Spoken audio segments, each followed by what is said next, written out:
वल्लभा गिरिवरधारी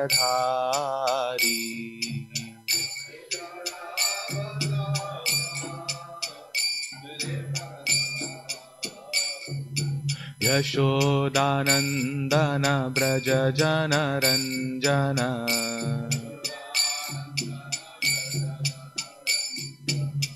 यशोदानन्दन व्रज जनरञ्जन यमुनतीरावनचारी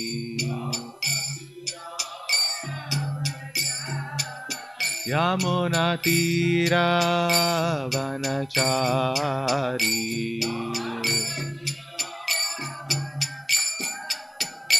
जय राम गोपीजनवल्लभ गिरिवरधारी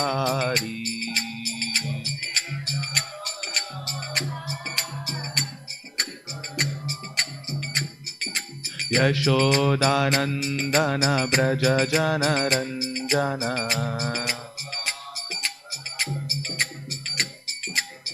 यशोदानन्दन व्रज जनरञ्जन यमुनतीरावनचारी यमुनतीरावनचारी जय राधा माधव कुंज बिहारी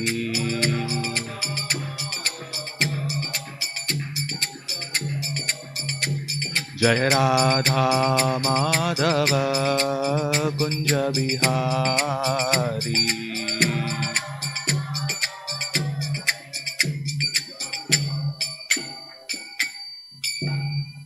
जय ओम विष्णुपाद परम से परिवराज काचार्य अष्टोत्तर शत श्रीमद अभय चरणारविंद भक्ति वेदांत स्वामी महाराज श्रील प्रभुपाद की श्रीमद् भागवतम की जय।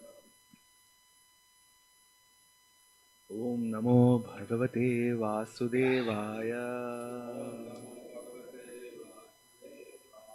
ओम नमो भगवते वासुदेवाय ओम नमो भगवते वासुदेवाय।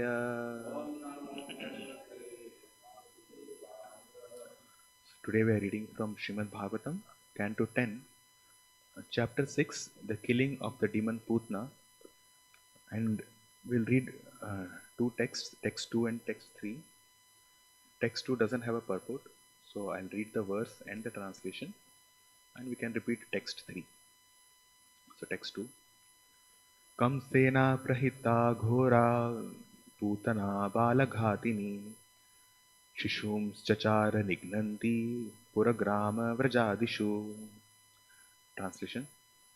While Nanda Maharaj was returning to Gokul, the same fierce Putana, whom Kamsa had previously engaged to kill babies, was wandering about in the towns, cities and villages, doing her nefarious duty. So, I'll read text 3, please repeat. Na yatra shravana adini rakshagnani swakarmasu kurvanti satvatam bhartuhu yatu dhanyah cha tatra hi न यत्र श्रवणादीनि रक्षोघ्नानि स्वकर्मसु कुर्वन्ति सात्वतां भर्तुर् यातु धान्यश्च तत्र हि न यत्र श्रवणादीनि रक्षोघ्नानि स्वकर्मसु कुर्वन्ति सात्वतां भर्तुर् यातु धान्यश्च तत्र हि न यत्र श्रवणादीनि रक्षो ज्ञानी स्वकर्मसु कुर्वन्ति सात्वतां भर्तुर् यातु धान्यश्च तत्र हि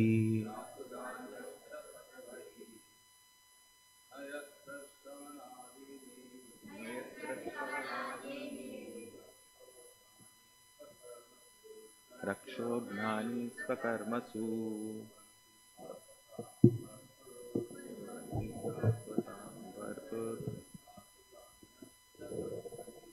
यातु धान्यश्च तत्र हि यत्र श्रवणादीनि ज्ञानी स्वकर्मसु कुर्वन्ति सात्वतां भर्तुर् यातु धान्यश्च तत्र हि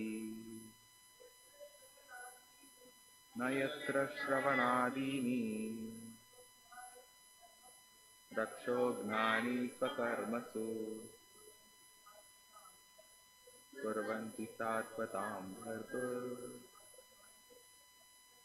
यातु धान्यश्च तत्र हि न यत्र श्रवणादीनि रक्षो ज्ञानी स्वकर्मसु कुर्वन्ति सात्वतां भर्तुर् यातु धान्यश्च तत्र हि माताजी न यत्र श्रवणादीनि रक्षो ज्ञानी स्वकर्मसु कुर्वन्ति सात्वतां भर्तुर् यातु धान्यश्च तत्र हि न not yatra wherever shravana adini the activities of bhakti yoga beginning with hearing and chanting rakshagnani the sound vibration to kill all danger and bad elements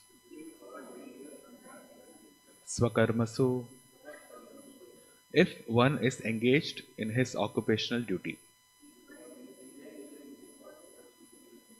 Kurvanti, such things are done. Satvatam bhartuhu, of the protector of the devotees. Yatu dhanyaha, disturbing elements, bad elements. Cha, also. Tatrahi, there must be. Translation purport by His Divine Grace, A.C. Bhaktivedanta Swami Srila Prabhupada, founder Acharya of ISKCON. Translation: My dear King, wherever people in any position perform their occupational duties of devotional service by chanting and hearing Shravanam Kirtanam Vishnoho, there cannot be any danger from bad elements. Therefore, there was no need for anxiety about Gokul while the Supreme Personality of Godhead was personally present. Purport: Shukdev Goswami spoke this verse to mitigate the anxiety of Maharaj Parikshit. Maharaj Parikshit was a devotee of Krishna, and therefore when he understood that Putana was causing disturbances in Gokul, he was somewhat perturbed. Shukdev Goswami therefore assured him that there was no danger in Gokul. Srila Bhaktivinoda Thakur has sung, Namashreya kari yatane tumi, thakaha apana kaje. Everyone is thus advised to seek shelter in the chanting of the Hare Krishna Mahamantra and remain engaged in his own occupational duty. There is no loss in this, and the gain is tremendous. Even from a material point of view, everyone should take to chanting the Hare Krishna mantra to be saved from all kinds of danger. This world is full of danger. Padam padam yat vipadam. Therefore, we should be encouraged to chant the Hare Krishna Mahamantra so that in our family, society, neighborhood and nation, everything will be smooth and free from danger.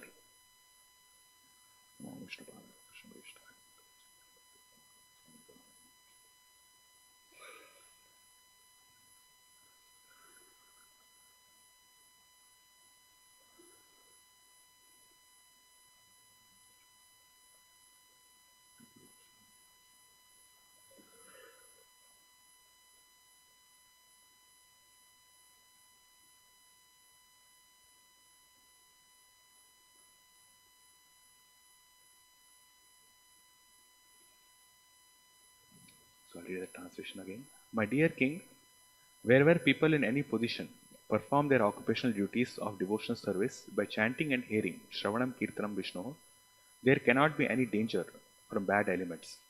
Therefore, there was no need for anxiety about Gokul while the Supreme Personality of Godhead was personally present. So, we are continuing our discussion on the 10th canto, Krishna's pastimes, and this chapter discusses the first demon which Krishna kills in course of his activities in Vrindavan. So, if you see this verse, there are several words in this verse which can be discussed upon in detail, and it is these things are sandwiched between these two words, yatra and tatra. Na yatra, and then it ends with tatrahi. So, na yatra, where or wherever, Shravanadini, Shravanam and Kirtanam, and so on, the devotional processes do not happen. Okay. Raksho Gnani, then the sound vibration which can kill all danger and bad elements. Swakarmasu Kurvanti, where people are not performing their prescribed duties, their activities.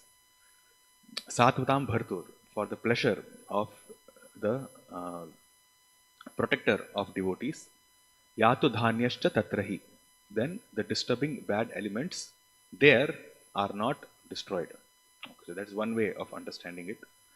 And another way is how Srila Prabhupada writes, wherever people in any position perform their occupational duties of devotional service by chanting and hearing, there cannot be any danger from bad elements. Therefore, there was no need for anxiety about Gokul while the Supreme Personality of Godhead was personally present. And Srila Prabhupada in his purport, in the first line itself, he writes that Shukdev Goswami spoke this verse to mitigate the anxiety of Maharaj Parikshit. Now, if you see from the context of Srimad Bhagavatam itself, Parikshit Maharaj has already heard the first 9 cantos, and there several pastimes of the Lord has come where he has defeated the most powerful, he has killed the most powerful of demons, Rakshasas, like that. In 3rd canto, we saw Hiranyaksha being killed by Varahadev. Then in the 7th canto, we heard of Nrsimhadev killing Hiranyakashipu. And recently, in 9th canto also, we saw how Lord Ramchandra killed both Ravana as well as Kumbhakarna. So if we see here, now Maharaj Parikshit already has seen or already has heard all these pastimes. So from a philosophical standpoint, he actually should not be perturbed if a Rakshasi is going to come to Gokul, and then the intention of that Rakshasi is to harm Krishna. Krishna is the Supreme Personality of Godhead that has been established in so many ways via so many pastimes also in the previous cantos. But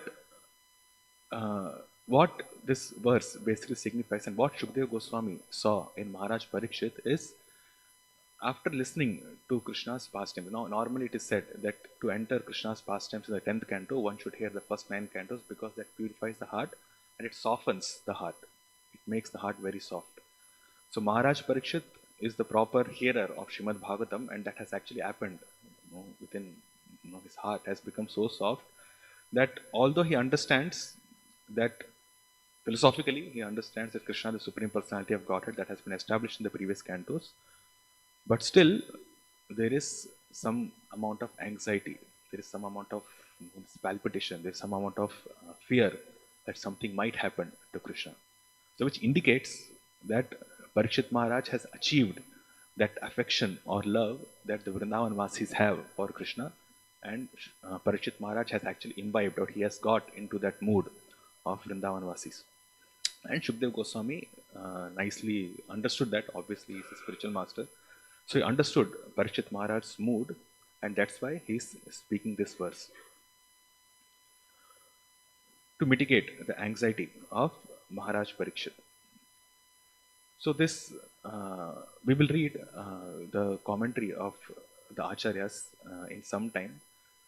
So before that, no, I just wanted to discuss certain words, the important words which are there in this text. Shravanadini. Now, Shravanadini is like the bread and butter for us in Krishna consciousness, right? So all our activities of Krishna consciousness start with that point. And if you see, even from Srimad Bhagavatam, or rather, via Srimad Bhagavatam, in Srimad Bhagavatam, the question which Parikshit Maharaj asks Shukdev Goswami in the first canto, in the 19th chapter of the first canto, is what should one hear, what should one sing about, what should one meditate on when he is about to leave this body, right? And Shukdev Goswami was very happy to hear these questions. So he says, Varyan eshate prashna kritaloka hitam nripa atmavit sammatam pumsam shrotavyadishu yah paraha. So this is the actual question that one should ask, and the answer that pertains to this question is something which is approved by Atmavit. Those who are self-realized, those who are fully spiritually realized, they approve of the answer which I am going to give you. But then after that, he speaks about the current situation within this material world, and then again he starts with this word Shrota Vyadini, which is hearing. So the question is asked by Parikshit Maharaj, and the answer is that which is to be heard, which is approved by those who are self-realized. But then people do not take the words of the self-realized. What do they do? Shrota Vyadini Rajendra, Nranam Santhi Sahasrasa, Apashyatam Atmatattvam, Griheshu Grihamedinam. So he says that those persons who are materially engrossed, who are blind to knowledge of ultimate truth, have many subject matters to hear. So there are so many things that they hear about. And when they hear about such things, then what happens? They do not get transcendental knowledge. So what happens? What happens is their lifetime is passed at night either in sleeping or in sex indulgence, and in daytime either in making money or maintaining family members. So Nidra Hirete Naktam Vyavayena Chavavayaha Divacharti Hayarajan Kutumba Bharanenava. Shukdev Goswami, next verse, he speaks this. And this is also explained by Srila Prabhupada in the first canto, first chapter itself, where he says that there are so many questions and answers that people ask about their existence within this material world, but the pertinent question, the most important question, is never asked by living entities. Right? And then Shukdev Goswami continues, Dehapatya Kalatradishu Atma Sainyam Shasatvapi Tesham Pramatva Nidhanam Pashyan Apina Pashyati. Persons devoid of Atma Tattva do not inquire into the problems of life, being too attached to the fallible soldiers like the body, children and wife. Although sufficiently experienced, they still do not see their inevitable destruction. So these three verses basically describe the situation of people within this material world who are engaged in hearing. They are also doing Shravanadini, or Shravanam Kirtanam. They are also doing Shravanam Kirtanam, right? Because the senses are there. There's ears are there. There's tongue which can vibrate. So they are also doing Shravanadini. But they are not doing Shravanadini for Satvata Bhartuhu, of the devotees and of the protector of the devotees. So because they are not doing Shravanadini, Shravanam Kirtanam of the devotees, Shravanam Kirtanam of the protector of the devotees, therefore their life is engaged in how Shukdev Goswami explains in these three verses in the first chapter of second canto. And finally he says that therefore Tasmad Bharata Sarvatma Bhagavan Ishvaro Harihi Shrotavya Kirtitavyascha Smartavyascha Chechatabhyam. So he says, when you do Shravanam Kirtanam of materialistic activities, then this is what happens. You waste your life. But if you hear the Shravanam Kirtanam of Bhagavan Ishvaro Harihi, then that gives one full freedom from all material desires, and it fulfills all spiritual desires also. Right? So, this is how Srimad Bhagavatam starts. The starting itself is Shravana Adi. And there are so many verses in Srimad Bhagavatam, and Srila Prabhupada also writes that in translation, Shravanam Kirtanam Vishnu Smaranam Pada Sevanam Archanam Mandaram Dasyam Sakhyam Atma Nivedanam. These are the 9 processes of devotional service. And one who has knowledge about this process of devotional service and he engages in such devotional service, then he is considered to have attained the highest destination and is supposed to be in perfect knowledge. Right? And there are several references also which the acharyas also write. So while I was searching for more references for Shravanadini, I found one quote or one sutra from Srila Bhaktivinoda Thakur. So Bhaktivinoda Thakur basically to expound the philosophy of Krishna consciousness wrote 3 works. One was Tattva Vivek, then Tattva Sutra and Amneya Sutra. And of course he wrote so many other books also. But that book or these 3 books basically establish the philosophy of Krishna consciousness. Okay, so Amneya Sutra is basically taken from the Upanishads. So it's like his own, the Krishna conscious perspective on Vedanta Sutra. That is Amneya Sutra. And Tattva Vivek is where he defeats all the contrary philosophies. Paramata, he defeats the contrary philosophies. And Tattva Sutra is where he establishes the Krishna conscious philosophy. So there he has these 5 chapters. And first chapter speaks about the Lord, second chapter speaks about the Spirit, and third chapter speaks about the matter. So Chit, Achit and Ishvara. That is your Sambandha Gyan. And then after that, then he speaks about Abhideya, so that's the 4th chapter, and then the Prayojana in the 5th chapter. And he wrote that in sutra format. Okay, in sutra format. And then he explains during this Abhideya section that there are 2 types of devotional service. And one is Phalarupa and another is Upaya Rupa. So Phalarupa is that devotional service which is done with the goal in mind, which in our understanding, according to the nectar of devotion, is the Ragatmika Bhakti or the Bhakti or the devotional service which is performed by the pure devotees who are in direct association with Krishna. And Upaya Bhakti consists of 2 more sections. One is performing this Vaidhi Sadhana Bhakti, and second aspect is renunciation from this material world.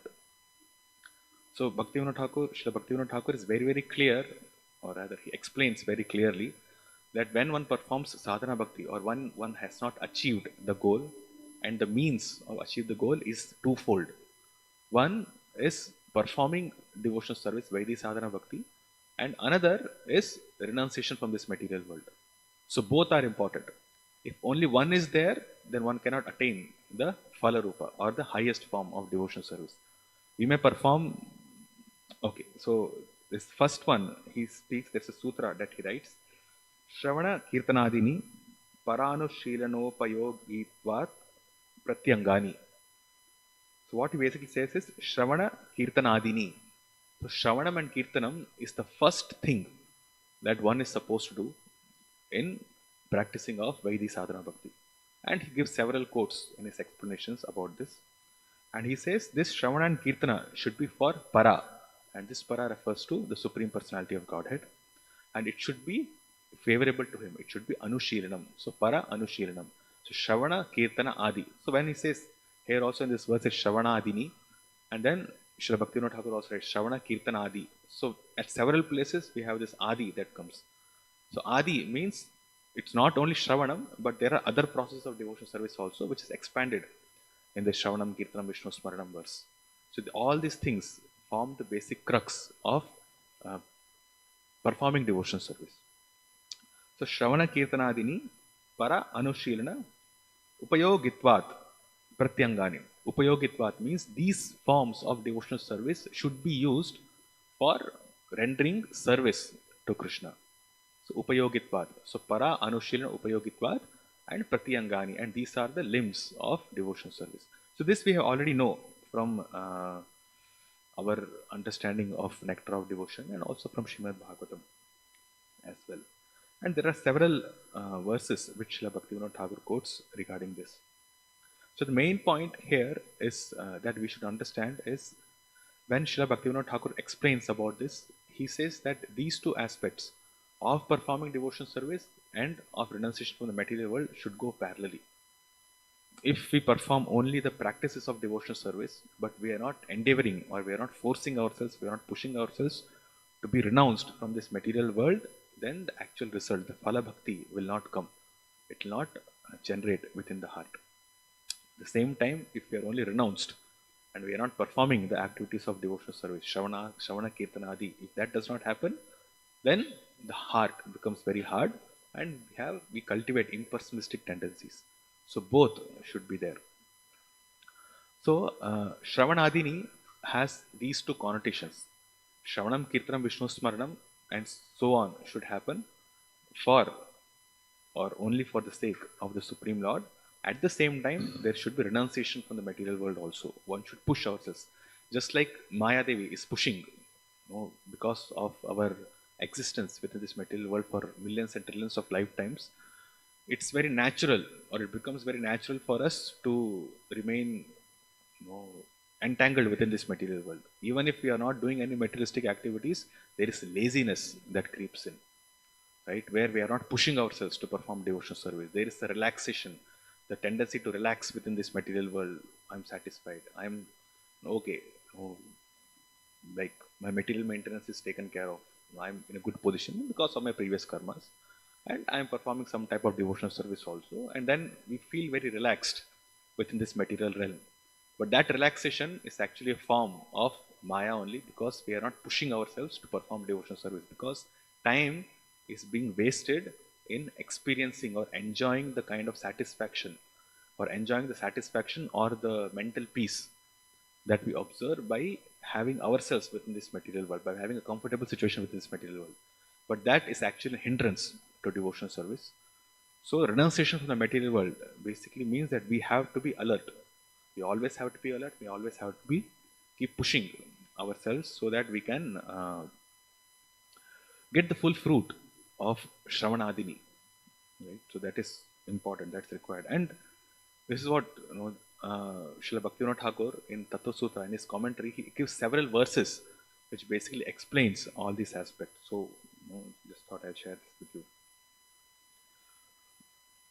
And one more famous verse, or famous for us because Srila Prabhupada quoted it so many times, comes in Chaitanya Charitamrita, where again, an important aspect, understanding of or important aspect of our philosophy is explained.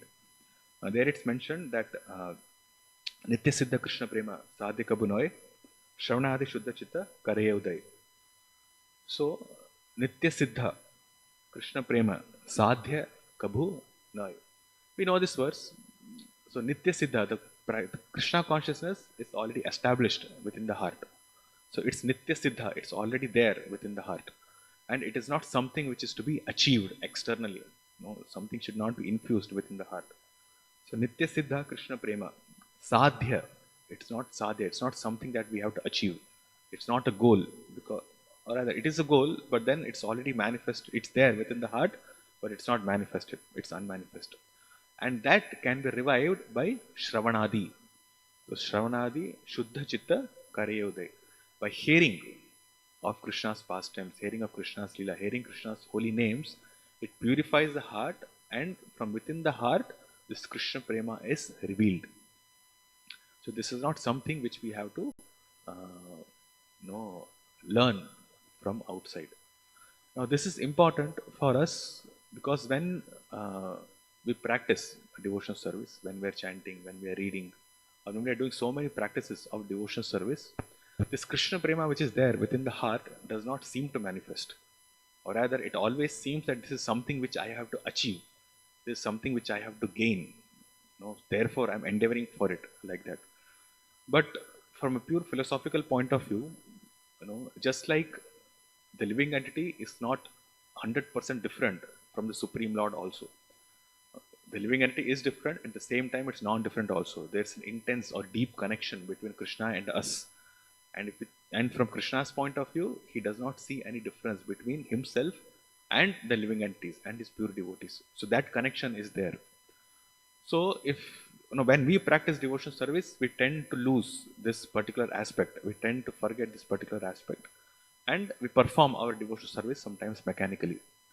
But if we have this from a hindsight, or if we have this consciousness that our connection with Krishna is always eternal, our connection is actually not broken, and the love for Krishna is already there in the heart. The only thing that we are doing is basically reviving it, is basically trying to manifest Krishna consciousness. We are basically trying to manifest this love of Krishna that we have within our heart, and we are performing all these processes to manifest it. Now, when we have this kind of consciousness, no, it gives inspiration. It gives inspiration that this is something which is not totally unachievable for me. By the mercy of Krishna, by the mercy of Chaitanya Mahaprabhu, by the mercy of Srila Prabhupada and our spiritual master, this revival of Krishna Prema within the heart is possible. And what we are supposed to do is only perform devotional service and force ourselves to be detached from this material world because of our previous samskaras. If we do that, then this Krishna Prema very, very quickly manifest within the heart. So it gives inspiration, it gives enthusiasm, understanding this. But if we don't have this understanding, if we are not conscious about these aspects, then although we might perform devotional service, year after year after year after year, still, there are several devotees, get frustrated. Oh, I'm doing chanting, but then nothing is happening, because there's a subtle understanding that something we have to achieve from outside, some magic is going to happen. No, it's not magic. We perform the process and automatically Krishna Prema is revealed within the heart because it's already there. It's not something which we have to achieve from outside. So the mercy of the Acharyas, mercy of Chaitanya Mahaprabhu is in giving us the strength to perform these practices of devotional service, which enables us to revive this Krishna Prema, which is already Nitya Siddha within the heart. So this again, when we speak about Shota, Shravanadini, then these are different references that we get. The next verse is Raksho Gnani. Now, Rakshaha refers to Rakshasas.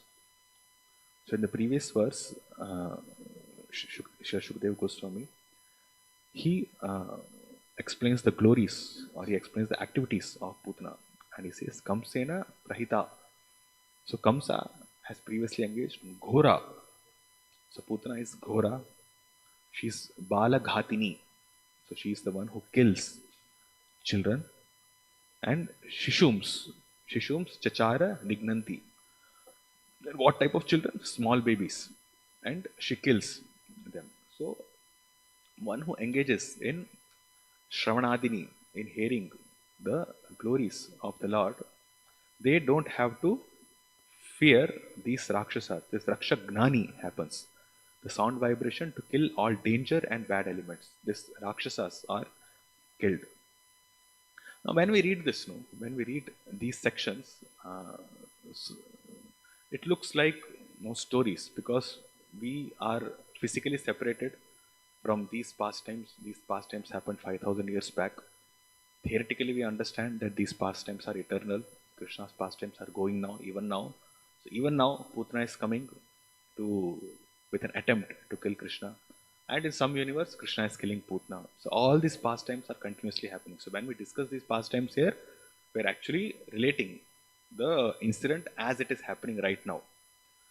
But then that requires certain amount of purity, that requires the consciousness to be elevated so that we can deeply immerse ourselves in that. But normally when we read this, then we have heard the story of Putana so many times.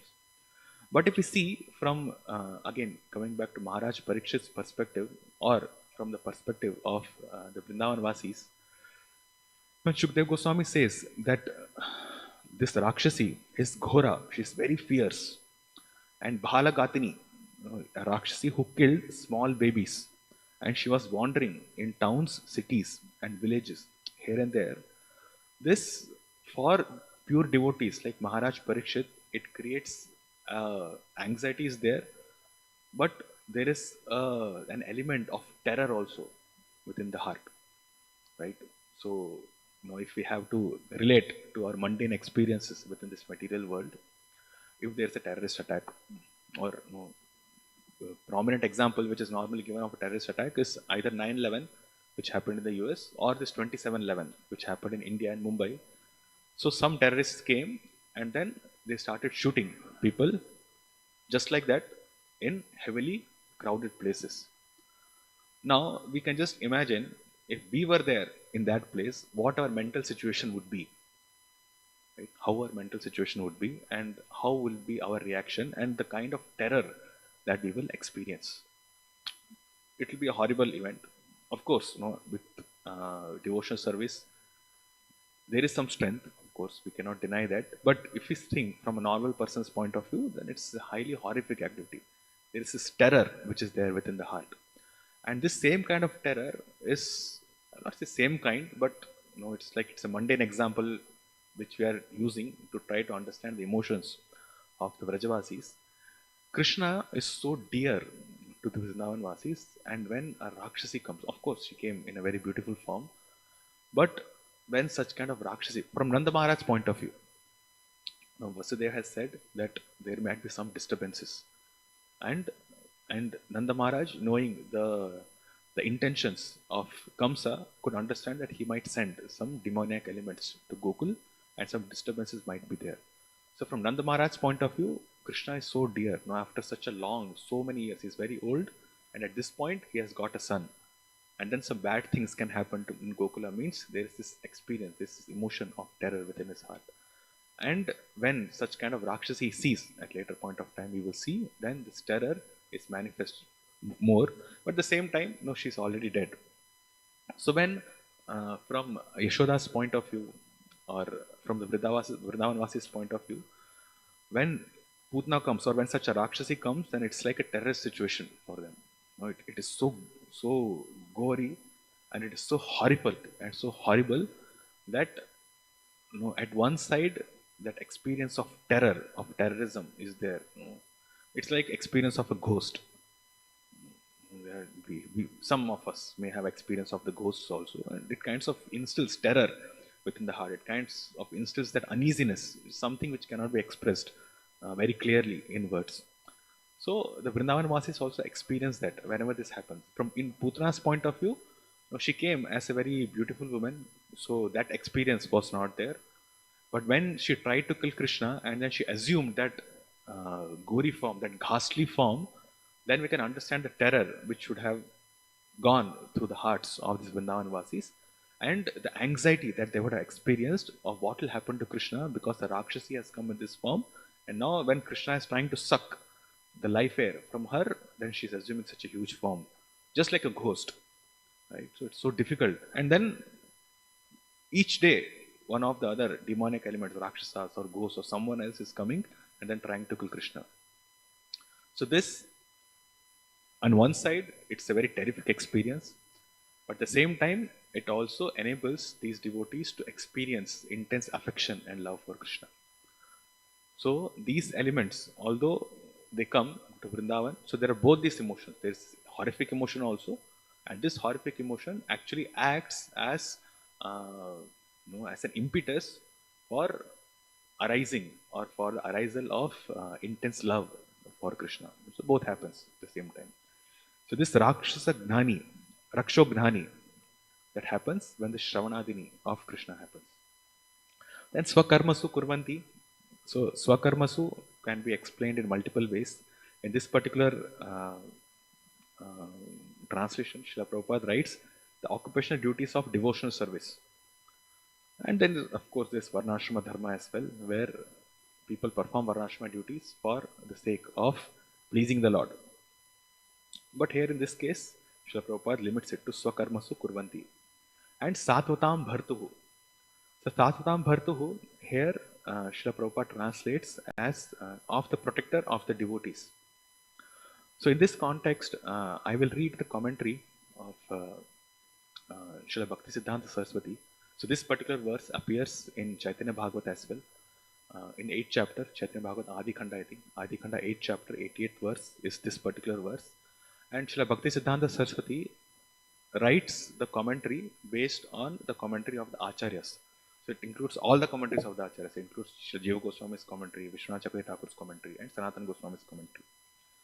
So I'll just read that because it gives a very good perspective of the pastime that is happening currently. So the commentary goes, when Maharaj Parikshit heard that the fearful child killer Putna wandered through various villages killing children on the order of Kamsa, He was full of anxiety for Krishna. At that time, Sri Shukdev Goswami spoke this verse in order to relieve the king's anxiety. This verse was spoken by Shukdev Goswami to the apprehensive Parikshit Maharaj to confirm that since Putana was engaged in sinful activities, she would certainly die. So, Maharaj Parikshit was apprehensive that Putana is going to come, and Shukdev Goswami spoke this verse because he wanted to say that Putana was engaged in sinful activities and she would certainly die. And that also the Acharyas write. And they say that no Shrota Shravanadini Rakshogrhani Swakarma Sukurvanti Satvatam Bhartuhu. So these words basically give inspiration. These words basically give consolation to Maharaj Parikshit. Is because Shravanadini, by hearing of Krishna's name, okay, all the bad elements are destroyed. Rakshoghnani happens. People who are engaged in their occupational duties of performing devotional service to Satvatam Bhartu, for them also this Rakshoghnani happens. So, Yatu Dhanyascha Tatrahi. Yatu Dhanyash means disturbing elements or bad elements are destroyed. So, for those who are hearing Krishna's pastimes or those who are performing devotional service, for them itself, all these bad elements are destroyed. Then what to speak of the personal presence of Krishna which is there in Gokul. So when Putna comes, then we don't have to worry, you don't have to be apprehensive, Maharaj Parikshit. Putna will be destroyed by Krishna, so you don't have to worry about it. So that's why it's confirmed. So this Shukdev Goswami speaks this verse to confirm that Putna was engaged in sinful activities, so ultimately she would die. Places where hearing and chanting of Krishna's names are not present are full of demoniac influence. But wherever the Lord is present, there is no question of fear. So this is the commentary of Sridhar Swami. Then Srila Bhaktisiddhanta Saraswati continues. He says, after hearing that Putana was roaming about killing children, one may fearfully inquire, alas, what was the position of the other baby boys in Sri Nanda's village? Sri Shukdev spoke this verse in answer to this question. If one indirectly hears and chants the names of Krishna in the course of performing one's occupational duties, like sacrifices, then one can never be exploited by demonesses. And if one directly hears and chants the names of Krishna, then there is no question of any influence from them. So even for those babies who are born along with Krishna, even to them, this Putna cannot do anything because they are also engaged, or their parents are engaged, and obviously they are also engaged in that sense in hearing the glories of Krishna. Because once Krishna has appeared in Vrindavan, all the Vrindavan Vasis, their only duty, their only occupation duty, or whatever they are doing is always related to Krishna only. They are always chanting his names right from the day he appeared in Vrindavan. So although he might not have performed any activities, but just his beauty, his appearance, his face, his eyes, his ears, his beauty is so captivating for all the Vrindavan Vasis, so they are not doing anything else but speaking about his beauty only. So that way also, this Putna will not be able to harm any of the children who are born in Gokul. The word Satvata, or the Lord of the devotees, confirm that what to speak of hearing and chanting the Lord's names, even hearing and chanting the names of his devotees, destroys all demoniac influences. So here the word is used, Satvatam Bhartuhu. So Satvatam Bhartuhu, this word is used, so Acharyas explain like this, because not only chanting or hearing of the Lord's name destroys all demoniac influences, even chanting and hearing the name of the pure devotees, the Sattvatas, also destroys demoniac influences. And there are so many stories, people, devotees getting influenced by ghosts, or ghost attacks happen, and then they take Srila Prabhupada's name and the ghosts run away. There are so many stories that has happened within ISKCON itself. So all the demonic influences are removed by the potency of the devotees, pure devotees as well. The demons exhibit their influence only in places where the Lord's names are not heard or chanted. The meaning of this verse can also be as follows. This is another meaning. One may raise the doubt, were all the children of that time killed by Putna or not? Okay, Krishna will not be killed. The babies in Gokula also will not be killed. But what about other children? Because it's mentioned in previous verse that she is roaming around She's Puragrama Vrajadishu. She's roaming around in towns, cities, villages, here and there, all over the place. So what about those children? What happened to them? Sri Shukdev Goswami spoke this verse in answer to this question. The above purport is applicable here. Other than the baby boys who heard and chanted Krishna's name, the Lord had Putna kill all those who were averse to him and belonging to Kamsa's party. So all those children who belonged to Kamsa's party, or those children who do not chant the Lord's name, who are not devotees of the Lord, mixed devotees or pure devotees, who are not engaged anyway, directly or indirectly chanting the names of Krishna, they were all killed by Krishna's agency through this Putna. Then he writes that the foolishness of Kamsa is displayed in this incident. So it's the foolishness of Kamsa because he actually ended up destroying his own so-called demoniac descendants. Right? So he tried to kill the devotees of the Lord, he tried to kill Krishna and other babies who were born, but he ended up actually killing those demoniac people who would end up supporting him. So the foolishness of Krishna is exhibited in this way. In spite of the Lord's personal presence, the arrival of wicked Putna and Vraja and her disturbances there were only to nourish the pastimes of the Lord, which give pleasure to the entire world and increase the love and affection of the Vrajavasis headed by Yashoda. So this is what we try to understand, that when Putna, Rakshasi is coming, but the Acharyas explain that it increases the intensity of the pastimes, it increases the love and affection for children. Because because the emotions work in such a way that when there is a fear of something happening and then that does not happen, when there are extremes, there's an extreme situation of something that is going to happen and that does not happen, and for one whom you have lots of love and affection, he's safe, then the intensity of the love and affection increases manifold. So whenever the Rakshasas come, it actually ends up in increasing the love and affection of the Vrajavasis headed by Yashoda towards Krishna.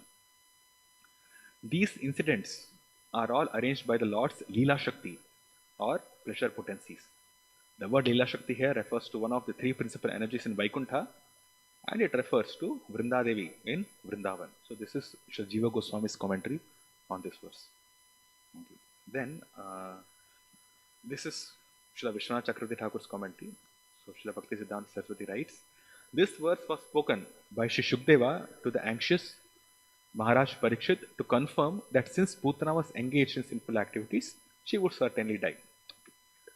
Villages and cities where persons are engaged in fruitive activities that are fructified or unfructified and are devoid of hearing or chanting the names of Krishna, who is the Lord of the devotees, are influenced by the demonesses.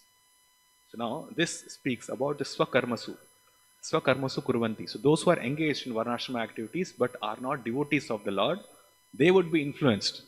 So those babies, those families will be influenced by this Rakshasi Putna. But those who are performing their Varnashrama duties, so when Srila Prabhupada writes here that devotional service, occupational duties of devotional service, that of course is pure devotional service as performed by the inhabitants of Vrindavan. But those who are engaged in Varnashrama duties with an understanding that the goal is to render devotional service unto Krishna. Varnashrama Charvata Purushena Paratman Vishnur Aratite Panta Nane Tattosha Karanam. So those who are engaged in Varnashrama duties for pleasing Lord Vishnu, they will also be saved. But those, so this is Daiva Varnashram, but those who are engaged in Asuri Varnashram, those who are engaged in Varnashrama principles, following rigid rituals and regulations, but are not engaged in devotional service to Krishna, they would be influenced by this demoness. So this is in reference to this Swakarmasu Kurvanti. Such demonesses cannot disturb a place where hearing and chanting about Krishna is the main activity, and where hearing and chanting about Krishna is the only activity. Sorry, I'm missing something. Such demonesses cannot disturb a place where hearing and chanting about Krishna is the main activity, and where hearing and chanting about Krishna is the only activity, it is impossible for them to create any mischief. Okay, so wherever hearing and chanting about Krishna is the main activity, in addition to their Varnashrama duties, and where hearing and chanting about Krishna is the only activity, like for the inhabitants of Vrindavan, it is impossible for them, for Rakshasis like Putna and others, to create any mischief. What then can be said about the place where the Lord is personally present? So when the Lord is personally present, obviously there cannot be any disturbance in the whole of Vrindavan. So it's not only Krishna would be saved, but none of the inhabitants of Vrindavan will be harmed by any of these demons who come to Vrindavan. Right? So this is some explanation about this verse itself. Now Srila Prabhupada here, uh, he writes that Srila Bhaktivinoda Thakur has sung Namashray Kari Yatane Tumi Thakaha Apane Baje, Apane Kaje. Everyone is thus advised to seek shelter in the chanting of the Hare Krishna Mahamantra. Right. So this is a part of that song. Uh, Jivana Anitya Janahasar Rahe Nana Vidha Vipada Bhar. So this life, Jivana Anitya, this material life is Anitya, it's not permanent. And Tahe Nana Vidha Vipada Bhar. And here Nana Vidha, there are various types of Vipadas, various types of miserable situation.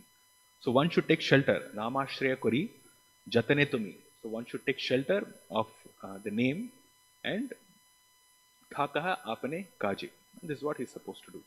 So Srila Prabhupada, that's what he explains here, that everyone is thus advised to seek shelter in the chanting of the Hare Krishna Mahamantra and remain engaged in his own occupational duty.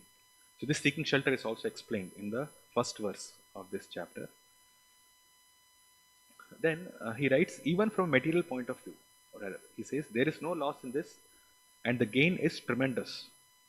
Even from a material point of view, everyone should take to the chanting the Hare Krishna mantra to be saved from all kinds of danger.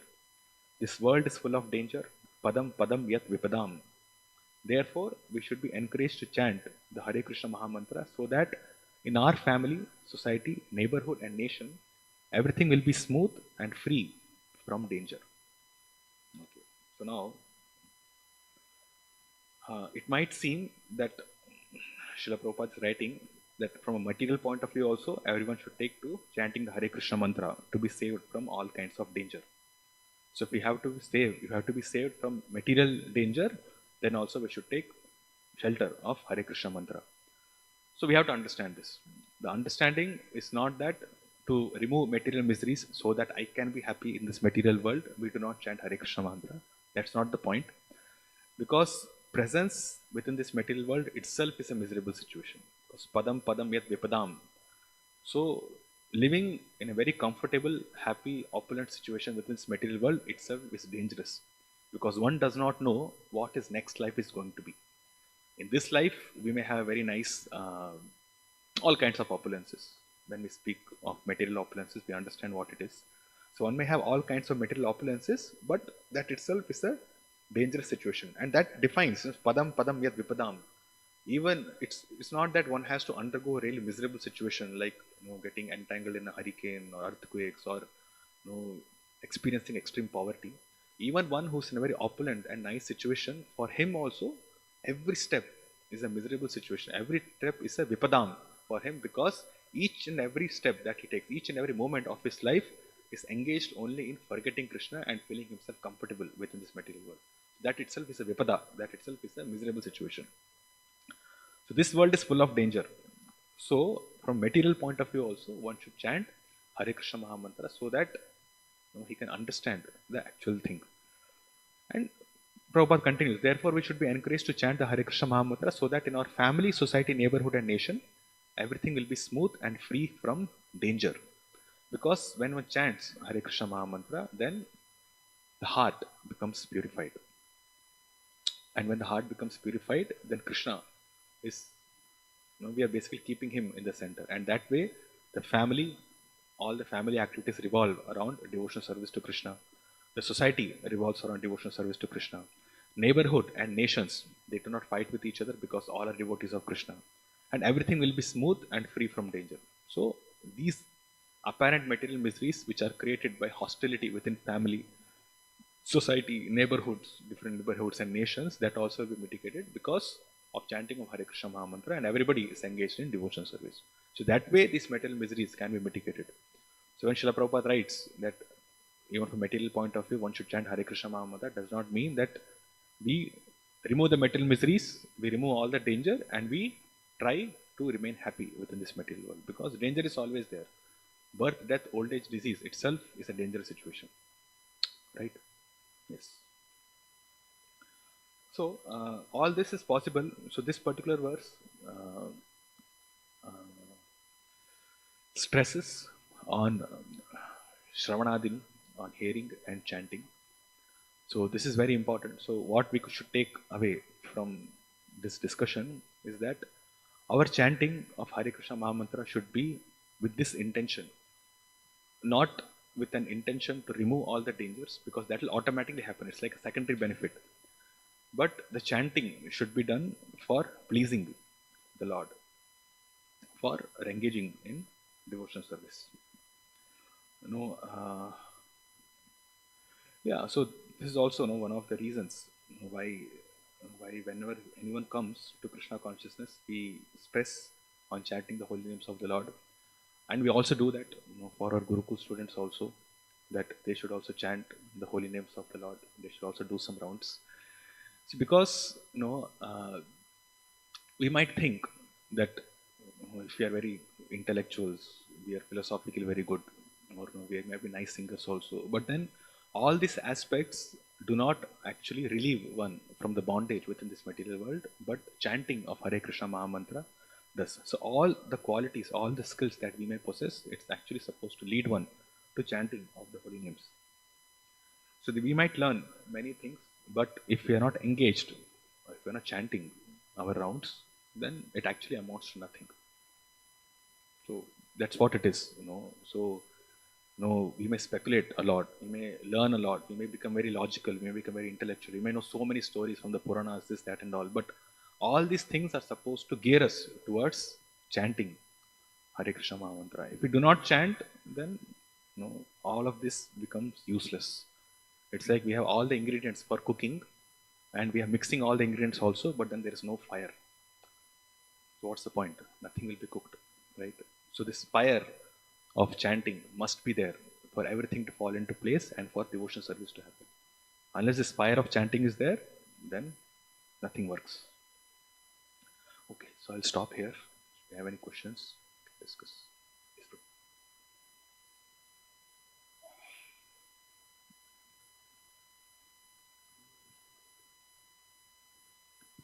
Hare Krishna. Prabhu, we discussed about Bhakti Vinod Thakur's Tattva Ved.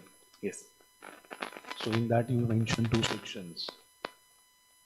Sorry. In that you mentioned two sections, and in the Yes. second section there are again two sections. One is that sadhana bhakti, and another Yes. one is renunciation Renunciation. from matter. Yes. So we generally see that when we start preaching, we say that okay, you take up to a chanting, and then chanting will make everything favorable for you, or everything will fall in place uh, in your devotional life. Mm. But then here Bhakti Vinod Thakur is emphasizing on the second part as well, that one has to renounce from matter. Yes. So how to understand that? Because what the gist is that the essence is the moment we attach to Krishna, everything will be detached. Mm. But then here Bhakti Vinod Thakur is emphasizing on that point also, that one has to intentionally renounce from the matter. Yes. So how to make this understood? Because even Prabhupada in the purport is saying that you take up to a chanting and remain in your occupational duty. Mm. Right, but then remaining in occupational duty, Yeah. right? So I mean, we know that we are advocate of simple living, because we are telling everyone that okay, we have to renounce. Yes. We have to renounce from certain things to make our Krishna consciousness more solid. Yes. Rapid progress in Krishna consciousness can happen if one takes to simple living and high thinking. So that's the answer, right? So Right, take, but then yes. why there is a separate emphasis given, and why we are not emphasizing separately on that? Why one has to endeavor separately for renunciation from matter? Because when the beginning we says that okay, chanting will do all the things, automatically everything will get detached. Yes. So at the start, when we preach to somebody, then they are not in a state to renounce this material world. Okay. So when we tell them that you start chanting, you can continue with your activities, but you take up Krishna consciousness like that. It's preached like that. It's basically for them to get some inspiration to get into spiritual life. But then that's not the ultimate instruction also. So when we try to induce someone into Krishna consciousness, then we speak sometimes like this, but then that would not lead them to the highest goal. Because attachment to this material world, at the same time trying to cultivate attachment to Krishna also, is like having our legs, two legs in two boats going in opposite directions. It will never work, right? So that is one thing. So when someone comes new to Krishna consciousness, we do not speak about renunciation from matter because they are attached to matter. They are attached to material things. They are attached to their family. They are attached to their occupation, their work. They are attached to money. They are attached to the comforts and facilities that they have. And if we tell them that one has to be detached from this, then they would not be inspired to take up Krishna consciousness. They would not be inspired to read Prabhupada's books. They would not be inspired to chant the holy names of the Lord. So at the starting, we give this, but then devotional service is not like a switch. It's like 0 or 1. So either they are karmis or they are devotees. They take up devotional service because it's a gradual process. And that gradual process is nourished by the Shravanadi, by hearing and chanting. So they have to regularly come for attending Srimad Bhagavatam classes or hear lectures of Prabhupada, of senior devotees like that. And that gradually, this hearing purifies the heart and it automatically leads to detachment. Okay. But so that is there. But then this understanding should always be there that one has to be detached from this material world. That consciousness, that conscious endeavor should be there. Because when we perform devotion service, then there are certain hindrances also that come. There are anarthas within the heart, right? And these anarthas, they create stumbling blocks in our devotional service itself, and we end up justifying what we are doing as right. So we perform devotional service. There are stumbling blocks. So some things we tend to justify. Oh, this particular attachment, we may not even classify it as attachment, but this particular thing which I am doing, that's okay. It's according to devotional principles. It's okay. We should not push ourselves so much. We should not become crazy. We should not become this, that, and all. We should not become too fanatics. So let's go ahead. We'll do. And so these are the subtle things. So that attachment is still there. We're still maintaining that comfort. Feeling comfortable within family. You go out, and when you come home, that feeling, that satisfaction. Of course, we are not denying that, but then at the same time, these are very subtle things. I'm just giving examples. So one should consciously endeavor that one's attachment should not be, even the subtle attachment should not be there. And these subtle things takes lots of time to be removed. Gross attachments can be removed or can be, because we can work on them consciously. But subtle things are subtle, so working on them consciously takes endeavor. So we have to push. So we should always be alert as to the activities which we are engaged in, the situation which we are in, whether it is conducive for devotional service, whether it is pushing me towards performing service, or whether it is pulling me back in my Krishna consciousness, whether it is binding. If not pulling, at least it is binding me. So it's not allowing me to go up. So we should be aware of that. And so that is there. And when Srila Prabhupada writes here uh, that one can chant Hare Krishna Mahamantra and remain engaged in his occupational duty, this occupational duty is not synonymous with attachment. Occupational duty does not mean attachment. Occupational duty is we are performing our occupational duty according to our guna and karma. So this guna and karma is actually material. But then this guna and karma is engaged in devotional service. So by using our material situation, we are trying to transcend this material situation.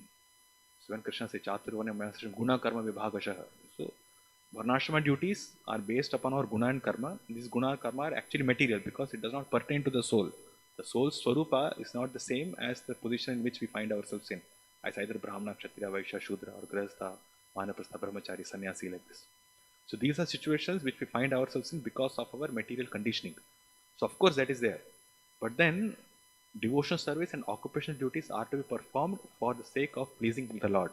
So that way our conditioning itself becomes an agency for our liberation, for our elevation in Krishna consciousness. So it's kind of mystical or magical in that way because our conditioning is being employed for getting out of our conditioning. So that happens by the potency of the Lord and potency of chanting this Hare Krishna Mahamantra. So when you perform devotional service, then that attachment to our varnashrama duties also goes away. So if we think I'm performing an occupational duty, I'm a Brahmana, I'm engaged in devotional service, but we still have that identification that I am a Brahmana, or I am a Kshatriya, or I am a Vaishya, like that, that also is an attachment. So that occupational duty should be performed for the sake of pleasing the Lord. And at the initial stages, it happens according to guna and karma, but as the purification happens, then one disassociates himself, or one he does not identify himself as sarvapadi vinir muktam. All the upadi has to be given up. No, sarvapadi vinir muktam tatparatvena nirmalam hrishikena hrishikesha sevanam bhakti ruchit. That's bhakti. So at the initial stages, occupational duties are engaged in so that one can come to that pure stage where he does not identify himself with any varna or ashrama. He identifies only as a servant of Krishna. Gopi Bhartu Padakamale or Dasa Dasano Dasa. That identification should come. But these are gradual things. So that's why it's not like a switch. Okay, now I'm not engaged in devotional service. Now I'm engaged in devotional service. Therefore, I'm a pure devotee. No, doesn't work like that. It takes the process is there. So it's like the journey is there. And in that journey, this conscious attempt to be renounced from this material world must be there. No, that's why he says, no, both should go hand in hand. If one is there, other is not there, then nothing. It's like a very famous verse. Bahu janma kari yadi shravan kirtan tabutana pai krishna pade premadan. The goal is not achieved because attachment is there. So we have to be detached. There's no other way. Yes. Yes. Yes. Yeah. No, we may. Correct.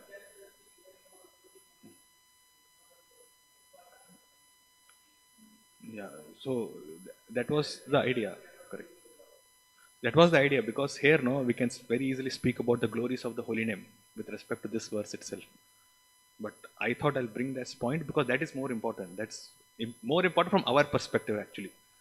We are not diminishing the potency of the holy name or doing devotional service, but at our stage, at our stage, to really understand and for purification purpose, to really understand the glories of devotional service, that detachment is required because most of us here, or rather all of us, I would say, have been practicing devotional service for some years.